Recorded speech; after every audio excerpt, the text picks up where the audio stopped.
अपने कमरे में लीना एक बरसात के दिन की उदासी के बीच बैठी है, बेमन से अपनी वस्तुओं को छान रही है।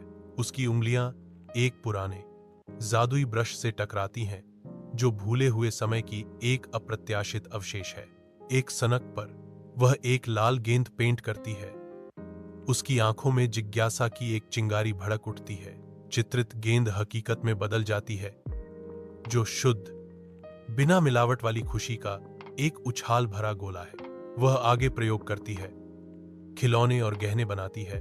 उसकी हंसी कमरे में गूंजती है। फिर भी जैसे ही नवीनता फीकी पड़ती है, लीना के चेहरे पर अकेलेपन की एक छाया मंडराती है। कमरा अब कृतियों से भरा हुआ है, पहले से अधिक खाली। खिड़की से लीना टॉमी को खेलते हुए देखती है।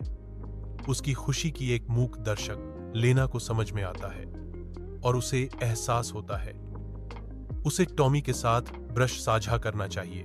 नई उद्देश्य से प्रेरित लीना खिड़की से मुड़ती है और चली जाती है। लीना टॉमी के कमरे में जाती है, एक रहस्य लिए हुए जो संबंध का वादा करता है।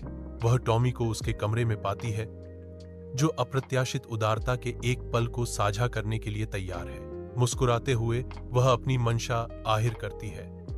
वह टॉमी के कमरे में जाती है और उसे ब्रश दिखाती है। धूप में नहाए हुए लीना और टॉमी सहयोग करते हैं। उनकी हरकतें तरल होती हैं, क्योंकि वे एक जीवंत स्लाइड और स्विंग सेट को जीवंत करते हैं। आसपास की झाड़ियां चमकती हैं, हर पत्ती जादुई स्पर्श से चमकती है, जो दृश्य के आशावादी वातावरण को बढ़ाती है। गांव के बच्चे खुशी के वादे से आकर्षित होकर खेल के मैदान की ओर दौड़ते हैं। उनके चेहरे शुद्ध, अदम्य आनंद से जगमगाते हैं। लीना और टॉमी बच्चों को खेलते हुए देखते हैं। उनके दिल एक साझा खुशी से भर जाते हैं, क्योंकि वे अपनी मेहनत का फल देखते हैं।